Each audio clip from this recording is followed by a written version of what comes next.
Alright, so this is going to be a quick tutorial on how to set up the load remover for Crash Bandicoot 4 It's About Time in Live Split. If you're familiar with the load remover for the Insane Trilogy or for Crash Team Racing Nitro Fueled, then this process will be very similar to you. The way it functions is pretty different from both of those games though, so I would still recommend watching all of this to make sure you know how it works. So basically, first off, what you're going to have to do is you're going to have to download the live split component for the load remover, which is available in the resource section of speedrun.com. I already have it downloaded, so I'm not going to bother doing that. But basically, you go into your wherever your live split directory is on your computer, you go live split components, and then you take the component and you put it in this folder. So you see here I have Crash 4 load remover.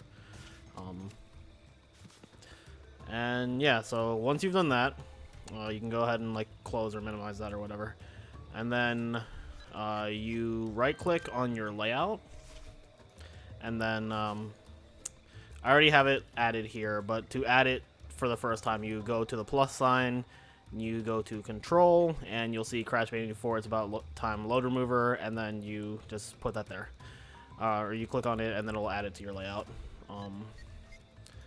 And then after that, to configure it, you click on it to edit its settings.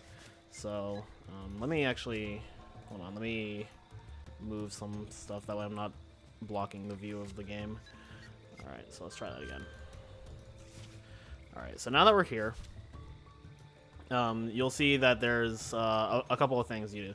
So first off, you're going to have to pick what window on your computer you're capturing. You can capture any of your display screens, like your monitors, or any window that's open. For most people, you're probably going to capture OBS, because this is the program that is likely going to have your window be visible. So I'll use OBS as an example for this, even though it's not what I personally do. So once you pick the window, you can pick the scaling. Most of the time, you're going to want this to be 100%. I can't really think of a reason you would want it to be more, but the option is there just in case. So after you have your scaling, after you have your window, in the capture preview, the pink rectangle is the region that is going to be looked at by the load remover. And the left click, as it says here, sets the top left corner, and the right click sets the bottom right corner. So if I left click, I move the top left corner, and if I right click, I move the bottom right corner. And what you want to do is you want to have this so that it captures the region of the game and nothing else. So you can kind of like use the mouse and stuff to like get an idea, and then from there you can use these little like number menus to like change the cropping a little bit. So like here you can see changing like the Y and X coordinates, and gives you a bit more of a better result. And then you'll probably have to mess around with this until you find something that works. But generally, like, you want to capture all of the game and like not have anything overlapping it. A very, very important thing for capturing the game is you want to make sure that the top of the game's screen and the bottom left corner are not blocked by anything. So if you're doing this through OBS and you have like the game in full screen and then you have like your webcam and your splits over it, make sure that they are not covering either of those areas, because the way the load remover works is that it constantly looks for, like level name text at the top of the screen. And if it detects that, it then looks for the little blue swirl in the bottom left corner when it transitions to the black screen. And if it finds both of those, then it will remove the load when the loading screen is done. But if either of those is blocked by something, like you have like an overlay or like an alert or something on OBS, then the load remover can't catch it, and like we can't do anything about that. So I would personally recommend not covering the game at all, but I know a lot of people like to use transparent splits, or they like to put their webcam over it. So I would say if you do really want to do that, then just do not cover those two areas. So yeah.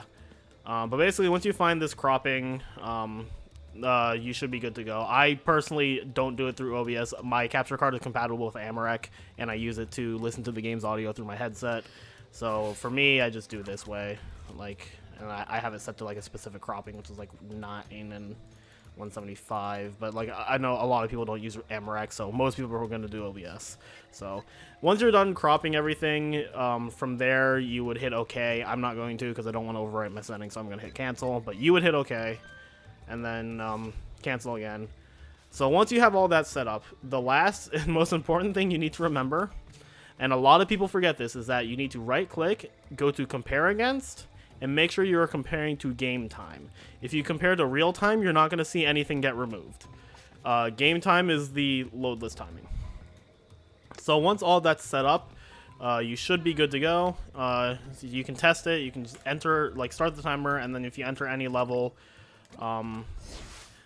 so you can see there the timer started like a little bit between 4 and 5. So when this load is done and off balance loads, you should see it roll back to like somewhere between 4 and 5.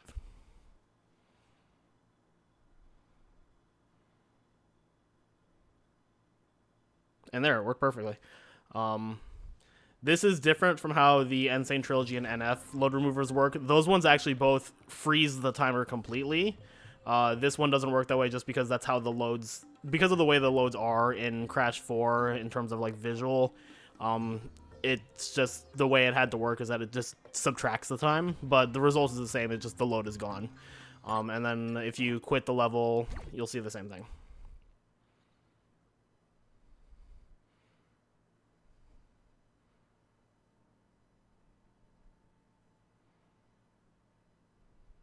Alright, good to go. So yeah, that's setting up the load remover. If you want to have both the real time and the game time visible, like I do sometimes, I'll go ahead and show that really quickly. Here, I'll open a different layout.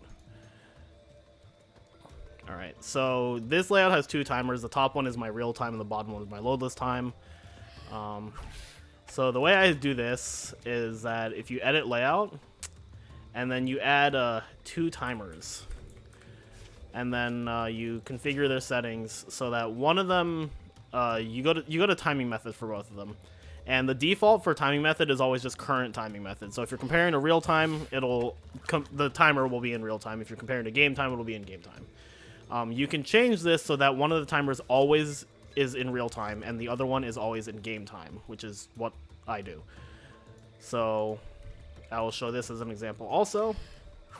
So I'll start this timer, and then I will re-enter off balance. And again, that was about 4 seconds. So when the level loads, the blue timer will stay the same, but the bottom timer, the white timer, will subtract the loads.